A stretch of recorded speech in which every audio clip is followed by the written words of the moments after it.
pessoal, bem-vindos à nossa primeira aula sobre a origem da vida.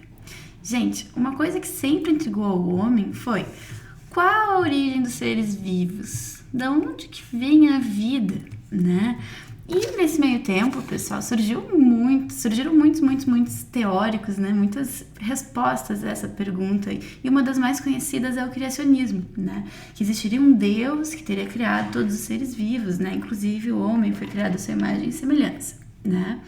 Mas com o passar dos anos surgiram outras teorias, como, por exemplo, a teoria da abiogênese. O que a teoria da abiogênese fala pra gente, pessoal? A abiogênese também pode ser chamada de geração espontânea, né? É uma teoria que diz, pessoal, que na verdade a vida ela pode surgir de matéria não viva, ou seja, a partir de matéria bruta. Como é que as pessoas chegaram, né, a essa ideia? Como assim a matéria bruta vai dar origem à vida? Bom, os caras eles observavam diversos tipos de matéria orgânica se decompondo ao longo do tempo e observaram que depois de passado um certo período, surgiam, pessoal, nessa matéria orgânica em decomposição, diversos vermes, insetos, né, e substâncias ainda por eles desconhecidas. Eles acreditavam, pessoal, que essa matéria bruta, inanimada, sem vida, na verdade possuía alguma coisa que fazia com que surgisse vida, né? Mesmo que seja uma vida por eles considerada uma forma inferior. Gente, nesse meio tempo surgiram diversos observadores, né, da natureza. Um grande observador foi um senhor chamado Francisco Redi. Francisco Redi observava cadáveres em decomposição. E, pessoal, o que ele via? Ao observar durante muito tempo cadáveres se decompondo, ele percebeu que existiam insetos que iam até o cadáver e colocavam lá seus ovos. Desses ovos eclodiam larvas e as larvas se transformavam em insetos. Para provar que ele estava correto, o que ele fez? Ele pegou um pedacinho de carne, né? E colocou essa carne em diferentes potinhos. Alguns potinhos ele cobriu com gaze, outros potinhos permaneceram abertos e deixou o tempo agir, né, para que incentivasse a decomposição. Se a abiogênese estivesse correta, deveriam surgir larvas, né, e insetos tanto no pote que estava coberto quanto no pote que estava aberto. O que o Redi fez? Depois de um tempo, ele voltou e analisou esses potinhos. Gente, ele viu que, de fato, no pote que ficou aberto, surgiram diversos insetos, né? Mais do que insetos, pessoal, surgiram também larvinhas, né? E ele conseguiu comprovar, pessoal, que esses organismos verminoides, né, na verdade não eram vermes, eram, de fato, larvas que se desenvolviam a partir de ovinhos deixados por insetos, né? E essas larvas, por sua vez, davam origem a insetos adultos. Então, isso aconteceu no potes abertos. Quando ele foi analisar os potes cobertos, ele conseguiu ver que tinham insetos do lado de fora do pote, nunca dentro. E naquela carne que estava em decomposição não surgiu nenhuma larvinha, o que provava que, na verdade, a vida tinha surgido a partir de vida pré-existente. Ou seja, o Redi era o cara que trazia a ideia assim, ó, para ter vida tu tem que ter tido um progenitor, né? Então, ele trouxe muita força para uma outra corrente de pensamento chamada biogênese. Certo, pessoal? Vamos falar um pouquinho mais sobre essa biogênese. A biogênese, pessoal, vai ser então justamente a corrente de pensamento que diz que não, para ter vida tem que ter vida pré-existente. E ela ganhou muita força com esses experimentos do Redi, só que, pessoal, até um determinado momento. Até que surgiu uma coisinha chamada tecnologia, que trouxe microscópios, por mais que sejam um pouco potentes, mas que já permitiram a análise de vida microbiológica. Então, os caras conseguiram observar micro-organismos, que são seres vivos muito pequenininhos. E quando tu analisa, gente, qualquer coisa mesmo, tu vê que tem bactéria ali. Esse papel que eu tô escrevendo para vocês, as canetas, o ar que a gente tá respirando dentro da gente, tudo que eu quero que vocês imaginarem na Terra tem bactéria, né? Então, assim, esses micro-organismos eles estavam em qualquer canto. E como são células muito pequenininhas, tu não conseguia imaginar para esses micro-organismos reprodução sexuada. Era improvável para os pensadores daquela época. E nesse momento, pessoal, a abiogênese ganhou muita força de novo. Principalmente depois do momento que surgiu um cara chamado Needham, né?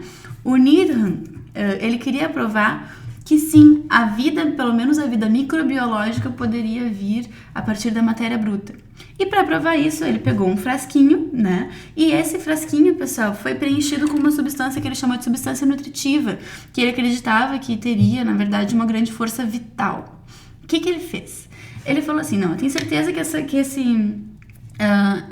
essa substância que eu coloquei aqui dentro tem capacidade de gerar vida. Então, eu vou fazer o seguinte, para provar que vai ter vida aqui mesmo, eu matando todos os micro-organismos, eu vou submeter essa minha solução nutritiva à fervura, vou, depois de ferver, tampar esses frascos para que as bactérias que possivelmente estejam na atmosfera não entrem em contato com a minha substância nutritiva. Depois de algum tempo, ele analisou essa substância e ele encontrou bactérias, pessoal, mesmo tendo fervido a substância a altas temperaturas. Então, ele encontrou bactérias e ele falou assim, nessa substância nutritiva, de fato, vão existir alguma substância que tenha uma força tamanha que possa gerar vida microbiológica. Spallanzani, pessoal, era um senhor italiano, né, que a pessoa não, cara, acho que Needham tá errado, eu acho que a vida só vem a partir de vida, e eu vou repetir o experimento dele, mas de uma forma melhor. Antes de submeter o meu experimento à fervura, eu vou lacrar ele. Antes e não depois, como Needham fez. E além disso, eu vou submeter uma fervura muito mais prolongada e essas temperaturas também eu vou fazer mais elevada, tá? Então, o que Spallanzani fez? Depois desse tempo, fervendo a substância nutritiva lacrada, né? Ele deixou a substância resfriar e analisou o conteúdo. Ele viu, pessoal, que aqui não tinha nenhum micro-organismo, enquanto Needham tinha encontrado micro-organismos. Spallanzani não encontrou nenhum. O que Spallanzani fez? Ele foi para a comunidade científica e falou assim, eu acho que Needham não fez corretamente o experimento dele. Eu acho que ele não ferveu o suficiente para matar todos os micro-organismos. Então, de fato, quando ele fosse analisar, ele ia encontrar de novo micro-organismos lá. Needham imediatamente respondeu. E ele disse que não. Que quando Spallanzani submeteu a fervura tão elevada, na verdade, ele tinha destruído o princípio ativo, ele tinha destruído a força vital da substância nutritiva. E, pessoal, nessa briga, quem saiu ganhando foi Needham. Surgiu uma corrente, pessoal, da abiogênese que a gente chama de corrente vitalista. Esse vitalismo, pessoal, utilizava uma teoria, né, que é a seguinte: se os movimentos dos astros são governados por forças invisíveis, então também deve existir uma força vital capaz de gerar vida, né? E eles ficaram ganhando por muito tempo, até que surgiu um cara fantástico, que era o senhor Louis Pasteur.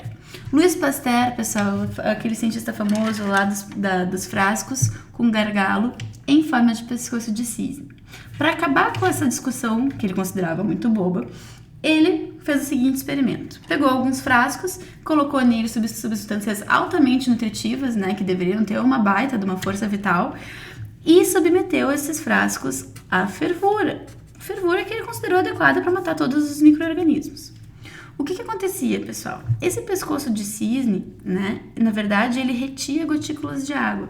O que acontecia? Quando o Pasteur ele submeteu à fervura esses potinhos, a água contida na solução nutritiva, que variava desde xixi até suco de beterraba, essa água evaporava, pessoal. E como era muito longo o gargalo de cisne, chegava um momento que a temperatura baixava, né, e acontecia, na verdade, a condensação desse vapor d'água, formando gotas de água no gargalo.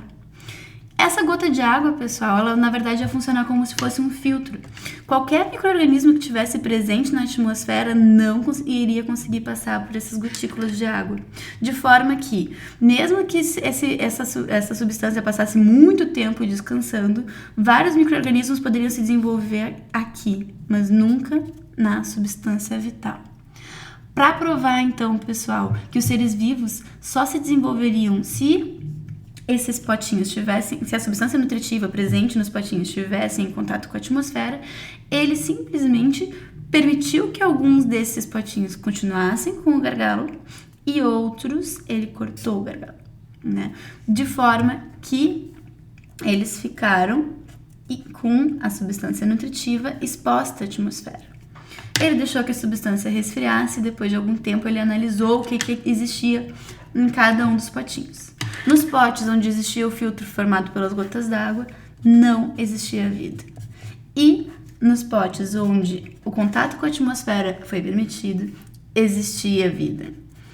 O que prova que a essência de vida não existe. Na verdade, só existiria vida microbiológica se existissem micro-organismos presentes na atmosfera que pudessem se reproduzir naquela substância nutritiva. Certo, pessoal? Esse foi o Louis Pasteur. Essa foi a teoria da abiogênese e da biogênese sendo explicada para vocês. No nosso próximo aula, a gente vai dar uma olhadinha nas hipóteses recentes da origem da vida. Um abraço, até a próxima!